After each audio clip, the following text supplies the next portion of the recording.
నియోజకవర్గంలో నిన్న మధ్యాహ్నం దాదాపు 3:50లో జరిగినటువంటి ఘటన రాష్ట్ర వ్యాప్తంగా అందరికీ తెలుసు. టీడీపీ వాళ్ళకి ఈరోజు చేతకాక బదులు చెప్పడానికి వాళ్ళు చేస్తున్నటువంటి అన్యాయం ఎదుర్కోలేక వాళ్ళు దానికి బదులు చెప్పలేక వైఎస్ఆర్సీపీ వాళ్ళు ప్రశ్నిస్తే ఈరోజు మా కార్యకర్తల పైన మా కార్యాలయం పైన మీ దాడులు చూపిస్తారు, కానీ ఒక మంచి గవర్నెన్స్ అని మీరు ఇవ్వలేరు. మేము ప్రజల తరపున రోడ్డుపైకి ఎక్కి ఎంఆర్ఓకి ఒక రిక్వెజిషన్ లెటర్ సబ్మిట్ చేయాలంటే ఎంఆర్ఓ వాళ్ళు కూడా ఉండే పరిస్థితి ఈరోజు రాష్ట్రంలో లేదు, హిందూపూర్లో కూడా లేదు.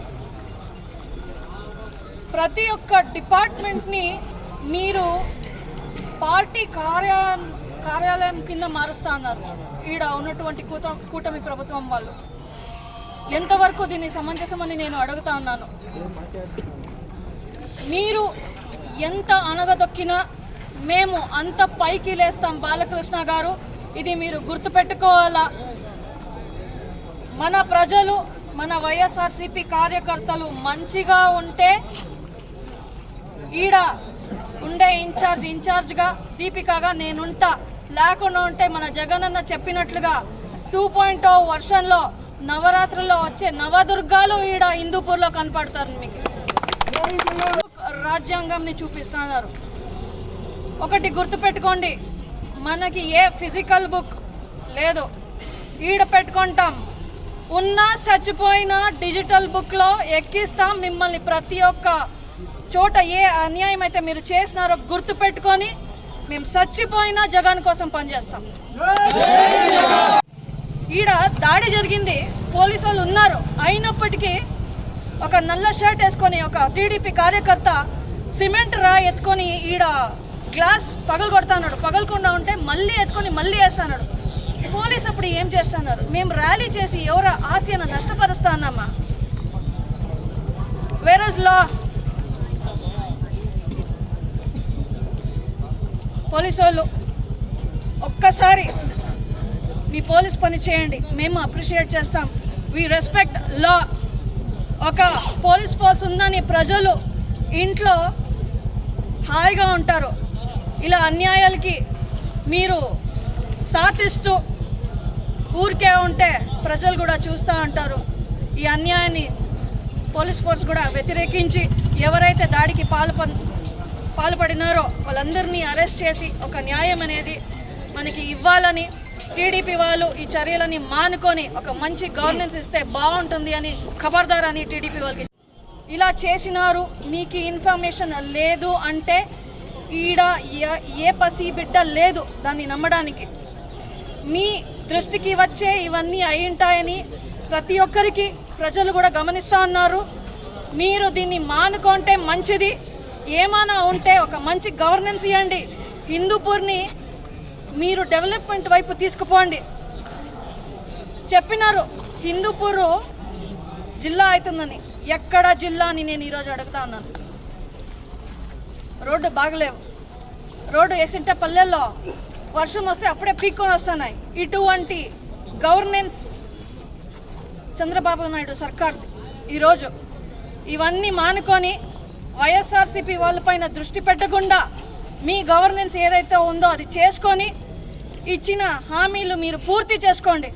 అప్పుడు మేము మిమ్మల్ని భలే అని చెప్తాం.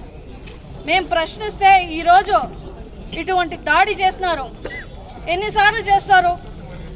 ఎన్ని రోజులు చేస్తారు? ఎంతమంది పైన చేస్తారు? ఎంతమందిని జైల్లో పెడతారు మీరు? పోలీసు వాళ్ళకి నేను ఒక రిక్వెస్ట్ పెడతాను ఈరోజు. ప్రతి ఒక్క పోలీసు వాళ్ళు అన్యాయము ఏదైతే జరుగుతూ ఉందో ఒక కార్యకర్త అయ్యేదానికి ముందు ఒక మనిషి, దాన్ని మీరు గుర్తులో పెట్టుకొని ప్రతి ఒక్కరికి న్యాయం చేయాలని నేను పోలీస్ ఫోర్స్ని ఒక గుంపులో లేపాక్షి కన్వీనర్ అనిపించుకునేవాడు టీడీపీ వాడు, కురుబ కులానికి చెందినవాడు. నువ్వు ఎలా దాన్ని సహించుకొని నువ్వు కురుబ కులస్తుడా అసలు అని నేను అడుగుతాను. ఈరోజు వైఎస్ఆర్సీపీ పార్టీ కార్యాలయం వద్ద వచ్చి కనకదాసు ఫోటోని పగలగొట్టి సర్కిల్లో వెళ్ళి కనకదాసు విగ్రహానికి పూలమాలలు వేసి బుజ్జగిస్తున్నారు టీడీపీ వాళ్ళు. ఎంతవరకు సమంజసమో కురుబ కమ్యూనిటీ వాళ్ళని నేను ఈరోజు హెచ్చరిస్తాను. ఆ పక్క అయినా ఉండండి, ఈ పక్క అయినా ఉండండి, కానీ ఒక కులస్తుల కులదైవాన్ని వీళ్ళు అవమానిస్తే కాళ్ళ కింద వేసి తొక్కితే మీరు ఆ పక్కున్న ఆ పక్కున్న వాళ్ళకి అంతే తేడా. అదే కాదు, మన ఆఫీస్లో ఉన్నటువంటి గణేశుడి విగ్రహము, వెంకటేశ్వర స్వామి చిత్రపటము, అంబేద్కర్ చిత్రపటం ఇవన్నీ కిందకేసి తొక్కి దాన్ని పగలగొట్టి ఇట్లా చేస్తున్నారు. ఎలాంటి కల్చర్ నుంచి వీళ్ళు వచ్చినారంటే వీళ్ళ నాయకులు కూడా చచ్చిపోయిన తండ్రి మీద చెప్పులు విసిరేంత కల్చర్ వాళ్ళకుంది. బాలకృష్ణ గారి అనుచరులు ఇలాగే ఉంటారు. మేము దీనికి మించి ఎక్స్పెక్ట్ చేయలేము. ఏ కమ్యూనిటీ వాళ్ళైనా సరే, ఈరోజు నేను చెప్తా ఉండేది ఉత్తి కుర్బాళ్ళకే కాదు, ఏం కమ్యూనిటీ వాళ్ళకైనా సరే దయచేసి అందరూ దీన్ని గమనించాలా.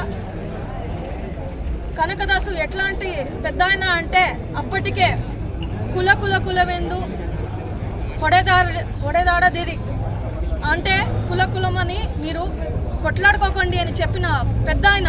అది మన జగనన్న పాటిస్తాడు.